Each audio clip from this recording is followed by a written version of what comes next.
Morning, morning. 5 years ago, this man called Faisal from Australia, he was lonely. He had everything. He had a nice house, a job, and then got lonely, decided he wanted to find a woman to spend the life with. So he went online to see if he can meet someone online. So he actually met this woman called Asma from Morocco. So he started talking to her. They were good. They kept on talking. And then he went to Morocco to get her. And they had a wedding. He had 2 jobs. He was very hardworking. She didn't care for work. She was just taking until he got fed up with her lavish lifestyle, materialistic lifestyle. And then he started to suspect that she only wanted his money and not him, and that she only wanted him for the visa to get into Australia. So he decided after some time, because the marriage wasn't working, they were always arguing anyway, he decided to call a lawyer to see what his options were, to weigh his options.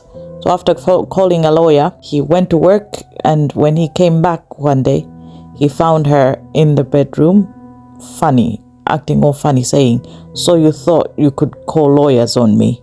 I found the emails, and now watch what I'm going to do to you." The house was in disarray. It was messed up as if there had been a fight. He had no idea who had done that. So before he knew it, she ran out of the house, and then he got arrested.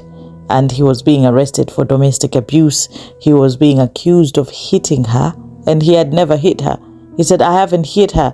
But the police said no, they charged him with domestic abuse and battery.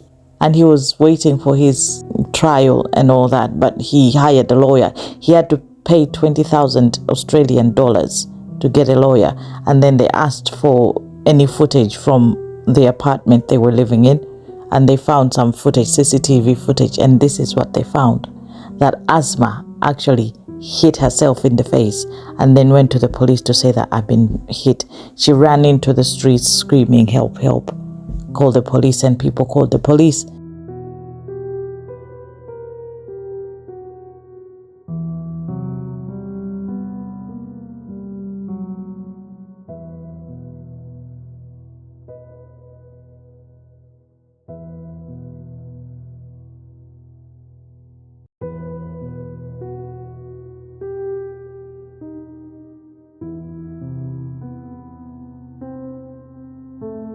And then after that, when Faisal was arrested, the police came back home with Asma, and she stole his property with the police with her, and then they walked out. And only when he provided CCTV evidence, the police dropped all the charges against Faisal. But they have not charged Asma for some reason. So that case is still ongoing. There's not been any more updates on it. She got away with it. She took his things, and this is what she had to say to the police about her injuries, her self-inflicted injuries. Faisal grabbed my throat with both hands and began to squeeze tight until the point I was unable to breathe. He punched me on my left cheek and with his fist. He has started to hit me everywhere with the belt. He was so violent to me. I thought I was going to die.